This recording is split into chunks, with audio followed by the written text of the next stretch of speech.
on the organization of humans and of animals. Most honored participants, I would like to ask you to keep in mind that until last night I was assuming that today I would attend this lecture given by Dr. Kalisko, rather than give it myself. Thus, in the short time I had, it was impossible to prepare properly what I am going to say. And I can only hope that by and large I will be able to present the points that Dr. Kalisko wanted to talk to you about. When we speak about the relationship of the animal world to the world of the human being, from an anthroposophic perspective, we should emphasize that historically there is a connection between present anthroposophic ideas and Goethe's worldview, a fact I have already mentioned twice. Regarding the topic in question, we should consider most of all one of Goethe's first achievements in the area of science, his treatise titled Humans as well as Animals have an intermaxillary bone in the upper jaw. We have to imagine all the circumstances that led Goethe to write this treatise, which is based on his extensive studies in the areas of anatomy and physiology, and on some embryological studies. Goethe became involved with these questions first as a young student, and then later as a friend of the Jena University Institutes, which to a certain degree depended on him. When he started dealing with the question of the main difference between human and animal, Goethe realized that everyone was eager to find something in the structure or the morphology of humans and of animals that would point to a strict distinction between the animal world and the human being, the crowning glory of creation. People believed they had found a profound difference between human and animal precisely in the structure of the head, in the fact that the so-called intermaxillary bone, which in animals is clearly separated from all other jaw bones, is not a separate bone in the human being. Goethe did not pay attention to that. Since human and animal have in general an analogous structure, he was convinced that such a detail could not express differentiation. Since in adult individuals the intermaxillary bone has grown together with the rest of the jaw bones, Goethe was trying to prove that this is the result of a later development, and that the human embryo has the same intermaxillary bone structure as the animals. We should observe the enthusiasm with which Goethe points out that he had succeeded in demonstrating that both humans and animals have an intermaxillary bone, and that consequently there is no profound difference between them to be found in details of their structure or morphology. Thus we cannot say that Goethe shared the view of the strict separation of the human from the animal world that was characteristic of the 18th century, and anthroposophy does not share this view either. Goethe did assume a transformation in the process of development from the organization of animals to the higher organization of humans. The individual organs that are already present in the animal are transformed. Once the organs are transformed, they can manifest in this transformed animal organization the inner world of the human being as a whole. Goethe thought only of an ascending metamorphosis of the animal world into the human, and not of an independent human morphology. This viewpoint should also be the basis of our anthroposophic search for the differentiation between the animal and the human organism. If the forms of organization are based simply on the metamorphosis of the animal and of the human, then, looking for the differentiation, we should observe particularly the processes of life in humans and in animals, how the organs of humans and of animals function. In other words, we should look for a biological rather than for a morphological difference. The idea that there is a biological difference anticipates future scientific developments by examining the foundation of the functioning in animals, or that which is related to the sensory organs in both humans and animals. Sensory organs, or rather their functions, are vital for more or less everything that is happening in both animal and human organisms. We should assume that some functions of a primitive form of the senses occur even in the simplest nutritional processes, in the metabolism of the lower rank of animals. This would mean that, for example, the experience of taste occurs parallel to the more or less purely chemical process of metabolism. These processes become more and more differentiated as we follow the development of higher animals up to the human being. However, if we analyze animal organization objectively, we will never find anything that does not involve some form of sensory experience. We can certainly ask how this sensory experience relates to the formation of lymph or of blood and so forth. Currently, science that is not influenced by anthroposophy speaks of the unconscious processes of the human psyche. Even though I can mention this only briefly because of insufficient time, I would say that it is plausible to ask why we assume that the experience of taste in the mouth and at the gum, the experience of taste that occurs under the influence and because of the function of ptyalin or pepsin and so forth, is not brought to the unconscious. Why should the experience of taste, and I am saying this as a postulate of sorts, not expand throughout the entire organism? Why do we not think that unconscious experiences of taste might be occurring parallel with the formation of lymph and blood and all other processes in the organs of which we are not conscious? Once we begin to observe the life of the senses, we will certainly be able to analyze human and animal organization from a biological perspective. As I have been telling some of you for years, and as natural science already accepts, the life of the senses occurs in more than the 5 senses usually mentioned. There are actually 12 clearly distinguished human senses. This applies only to the human being. Those who recognize the possibility of more than the 5 or 6 senses, seeing, hearing, smelling, tasting, feeling, touching, will accept that it is justifiable to speak, for example, of a sense of balance. This sense allows us to recognize internally whether we stand on 2 feet or only on 1, whether we perform a movement with one or the other arm, and so forth. When we place ourselves in the world as human beings, we take a position of balance. We perceive our own position of balance with our senses, just as we perceive what occurs in the process of seeing, though in a somewhat more obscure way. Hence, we can talk about a sense of balance as surely as we talk about a sense of sight. We should be clear that when we use the sense of balance, we are focusing on our own organization. In a way, we look inward. While using our eyes, we look outward. Nevertheless, the basis of our experience of balance is certainly some function of the senses.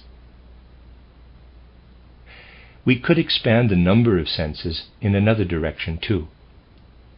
When we simply hear a noise, the functional processes of the human organism are substantially different from the processes of listening to speech, which is a different kind of hearing. In hearing speech, we perceive, again, directly through our ears, but we focus also on what we perceive indirectly through language. When we follow the words, the sentences of another person, using our inner understanding, then we are dealing with more than our judgment. The process of judgment is preceded by a sensory process of perception. Therefore, we should speak of having a, quote, sense of speech, close quote, or rather a sense of language or of words, like our sense of hearing. Put in another way, if we look at words from a more anatomical or physiological viewpoint, we should assume that within the organization of the human, there exists a special organization of the senses that corresponds with listening to what is said, just as the organization of the hearing sense corresponds with listening to unarticulated sounds. Consequently, we should assume the existence of a special organization of the sense of speech that is similar to any other sense organization, such as the senses of sight or hearing. If we approach this objectively, we should not say that we recognize another human being because we see things like a nose, two eyes, and so forth. We should not make an assumption, based on analogy, that in this thing that stands before us there is a human being simply because in ourselves there is a human being that reveals itself in the outer world through a nose, through eyes, and so forth. In fact, such an unconscious conclusion is not the basis of recognizing another human. Rather, there is an immediate grasping of the other human that must correspond with something special in the human organization, something that can be compared only to the organization of senses.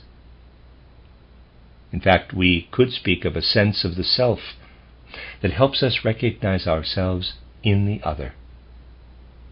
If we understand the functioning of the human being completely objectively, we will be as justified to speak of sensory organizations for the perception of words, of thoughts, and of the self, not of one's own self, however, which is based on something totally different, as we are in speaking of the sensory organization of hearing, of speaking, and so forth. Furthermore, we should be able to speak of a sense of movement, since it is one thing to move and another to stand still, and we perceive the difference. Similarly, we should speak of a sense of life. Natural science already speaks of it to a degree. If we define in this way the number of sense organization systems, we will come up with 12 human senses. Some of them, however, are inner senses, since we perceive our inner organism as well. We perceive how we feel with regard to our sense of balance or to our sense of movement. Nevertheless, the quality of our experience of the inner organization is absolutely the same as the quality of the processes of seeing, hearing, or tasting. Thus, it is all about looking at things in the right context.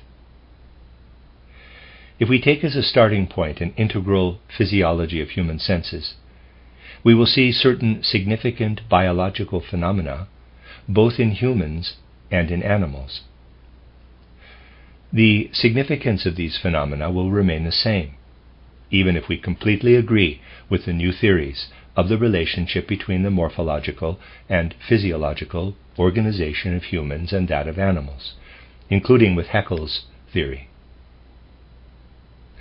Here, however, we can observe the most impossible misunderstandings. For example, it is believed that anthroposophy must be opposed to Haeckel's theory simply because anthroposophy is trying to progress from observation through sense perception to the higher level of empirical observation of the spiritual. It is believed that based on this background, anthroposophy must change something in Haeckel's theory. No. If there is anything to be corrected in Haeckel's theory, it should be done using the methods of natural science, and anthroposophy has nothing to say about it. Natural scientists can argue with Haeckel themselves. What anthroposophy has to say relates to a completely different area. We have the right to emphasize that if we count the bones of the higher animals, the number will be the same as that in human beings. The same applies to the number of muscles. But this is not the way to differentiate between human and animal organization.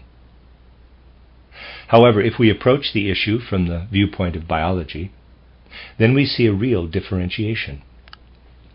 Then we come to appreciate the fact that the human organization has an essentially different place in the universe from that of animals. When we observe the higher animals, we have to say that an important element of their development is the position of their spinal axis, which is parallel to the surface of the ground, while in humans it is just the opposite.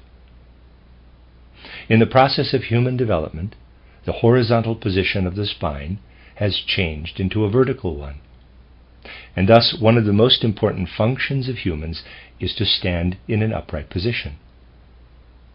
I realize that people could object and point out that there are also animals that have a more or less vertical spinal axis. The question, however, is not how a species appears in relation to an external morphology, but what the nature of its entire organization is. In particular animals, such as some birds or even mammals, the possibility that their spines could be brought more or less to an upright position is an assumption. In fact, an upright position would be a sign of degeneration, considering the nature of the animal's organization. By contrast, for humans to have an upright position of the spine is precisely in the nature of their organization. Once, years ago, when I mentioned this at a lecture in Munich, an educated natural scientist came up to me and said something I could understand very well. Quote, "But when we sleep, the spine is, nevertheless, in a horizontal position." Close quote. I told him that this is not what matters. What is important is how the spine is positioned in relation to, say, the bones of the legs or the feet in relation to the rest of the body, considering the entire cosmic context of the human being, and also how this positioning affects the human or the animal. Our spine is certainly in a horizontal position when we sleep, but this horizontal position is external. The inner dynamics of our body are organized in a way that allows us to take an upright position of balance in which the spinal axis is vertical. When animals bring themselves to such a position of balance, they are either degenerated to a certain degree, or they develop some human-like functions, a fact that only proves what I would like to explain next. We could say that already in the first years of life, human beings find for themselves their own position in the balance of the universe. They form the vertical position of their spine, a position that is different from that of the animals for purely functional reasons, because of the entire dynamics of their being. At the same time, each being is formed as part of the entire universe, and one could say that beings adjust to the universe. I will not elaborate on this right now. Observe further the structure of particular bones in the human being, such as the ribs or the skull. We see in the forms of the ribs or the skull of a human or of a dog that from a morphological point of view, it is possible to find signs of adjustment to the vertical or horizontal position of the spine. By positioning themselves vertically, humans live a completely different life compared to that of animals standing on four legs. They live in a different position of balance, and thus in a different cosmic context. Now let us try to approach the problem from a different angle and clarify what is really happening in the human being in terms of sensory processes, and what is happening as a consequence of those sensory processes. All this could be translated into a very precise biological or physiological terminology, but because of insufficient time, here I will only outline what I want to discuss. Let us consider the visual process. We could subdivide it into the specific functions of the visual organ and into the processes that occur further as a continuation on the physical level. What I want to stress here as analogy is the fact that the optic nerve begins in the eye and then disappears in the rest of the system of nerves. Hence we can distinguish between the visual process itself and what follows in the whole process of life. The imaginative element is also inherent in the immediate visual process. That is, when we look at something, we do not separate the imaginative element from the visual process. If we turn our eyes away from the object we are looking at, we still retain its image, an image that is clearly related to the object perceived in the visual process. Those who analyze this correctly would see how different the imaginative result of a visual process is from that of an auditory process. Within ourselves, I want to stress, we experience the visual process in a dualistic form. On the one hand, there is something related to the real sense perception, and on the other hand, there is something that is like an imaginative remnant, and that stays with us, more or less as a formed memory. Take now everything that lives in the human imagination, but that is based on the five senses. Most of what is in the psychic life of the human is based on the visual process. We perceive very few imaginations through the auditory process in comparison to the number of things we perceive in the visual process. If we observe the inner life of our psyche, we will find even fewer things that are based entirely on it alone than the things that are based on the processes of seeing, hearing, and so forth. We do know that the imaginative element, which leads to lasting memories, plays some role in the life of our psyche, but this role is much less significant than the role of the visual and auditory processes. We can now pose the question, does this duality exist also in the cases of the more hidden senses, such as the sense of balance or of motion? Is it the same duality we see in the visual sense, between the element of perception and the element of imagination? To a really objective physiology or psychology, this duality should exist in the case of the sense of balance too. But we usually fail to see the connection.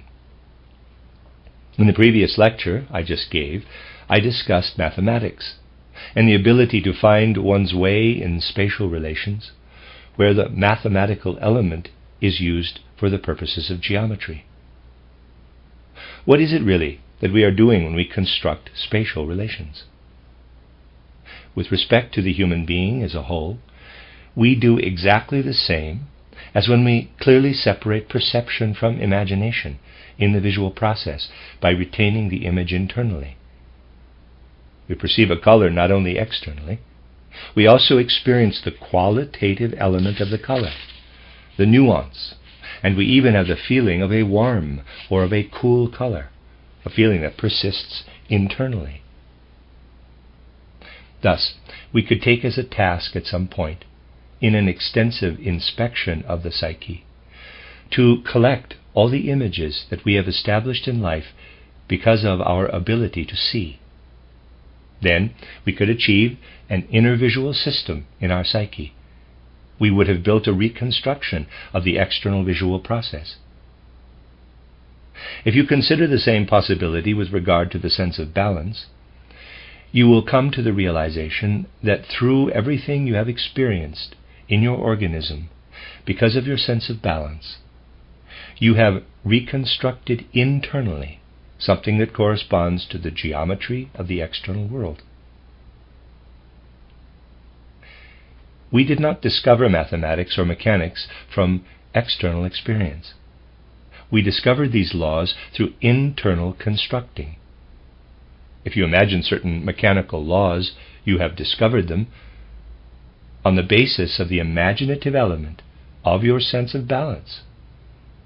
In this case, our entire being becomes a sense organ, and we construct internally the other pole, the opposite of perception. For example, we create mathematics and believe that in it we have a pure a priori science. But mathematics is not a pure a priori science. We simply fail to see that we transform the experience of our sense of balance into mathematical and geometrical images in the same way visual perception is transformed into visual images.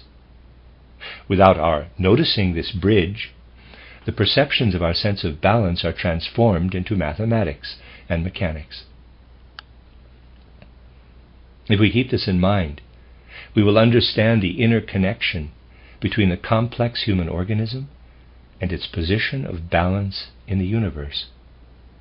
Then we will realize that the particular experience of balance reflected internally in animals who stand on their forelegs and whose position affects the very content of their sense of balance must be very different from the human experience of balance that is reflected in mathematics.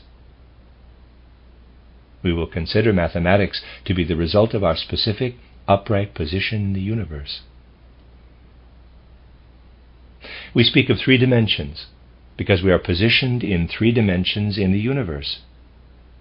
However, we have reached the vertical dimension thanks only to our own effort in the course of our life. We had to position ourselves in the vertical dimension. Our experience from early childhood is reflected later in mathematics, but this process of reflection does not happen as fast as it does in the visual process. The experience of balance is being reflected in us throughout our lives. As children, we experience our sense of balance in a very strong way when we change from crawling to standing and walking. This change is reflected later in mathematics and mechanics. Often we consider mathematics to be something that we have created. That is not the case. Mathematics is based on the perception of our own organism. Why do we have thoughts that we can relate to the universe so that out of them we can build a whole universe in our thoughts? This is only the result of the way the human being is positioned in the universe. And if we compare now the animal's position of balance with regard to the universe to that of humans, we can see that animals are bound to the organization of the earth. Humans, on the other hand, by standing in an upright position, lift themselves up away from the organization of the earth. Our ability to express independent thoughts is a consequence of human beings having achieved an independent position of balance. As we see, our upright position in the universe is an achievement that is more deliberate than simply following the laws of the organism. And this is not found in animals. In establishing their organism, humans can achieve this only in the first years of life. It is a process that affects every single organ. This is how we come to a polarity within the human being. On the one hand, humans stand and walk in an upright position. And everything that started out the same in humans and in animals has to be adjusted to this cosmic position in which humans exist. On the other hand, the soul gives birth to thoughts that transcend the sense perception of what we see or perceive with the 5 senses. Thoughts that in fact liberate us from sense perception.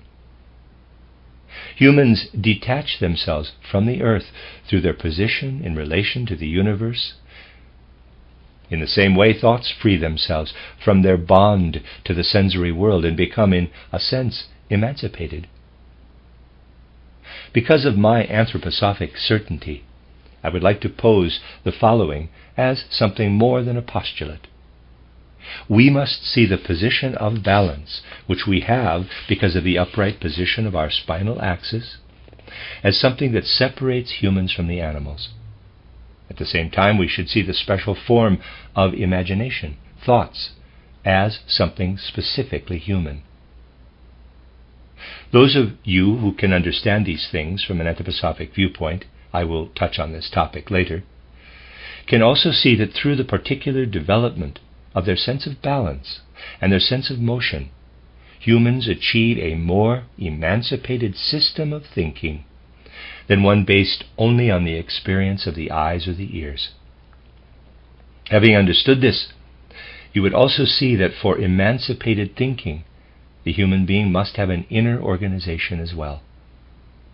The human being possesses an organization that is simply not to be found in animals, a fact that could surely be proven in material terms.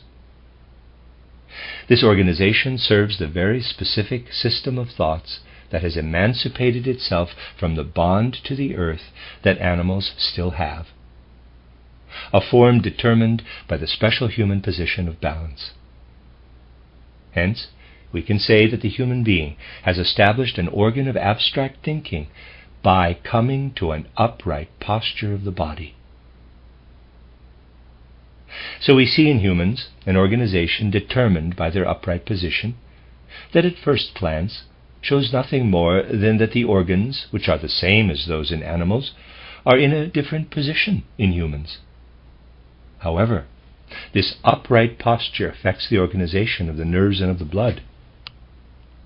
Under the influence of this different position of balance, humans develop something that animals cannot have. And here we find the biological difference between humans and animals. This difference is to be found in the physical organization of the human, and not simply in some theory of metaphysics. This is of fundamental importance. Imagine the transformation of the organization that occurs through the change in the position of balance from the animal to the human. Think, for example, of the changes in the thigh, the lower leg, the hands, and so forth. Imagine what it means to have 2 hands and not 4 legs. In fact, humans are supplied with the same forms as animals, but the forms are positioned differently and thus have changed or metamorphosed. This could be proven also in terms of anatomy once the necessary tools and methods of experimentation are developed. We are searching for such tools and methods of experimentation in our institutes in Stuttgart.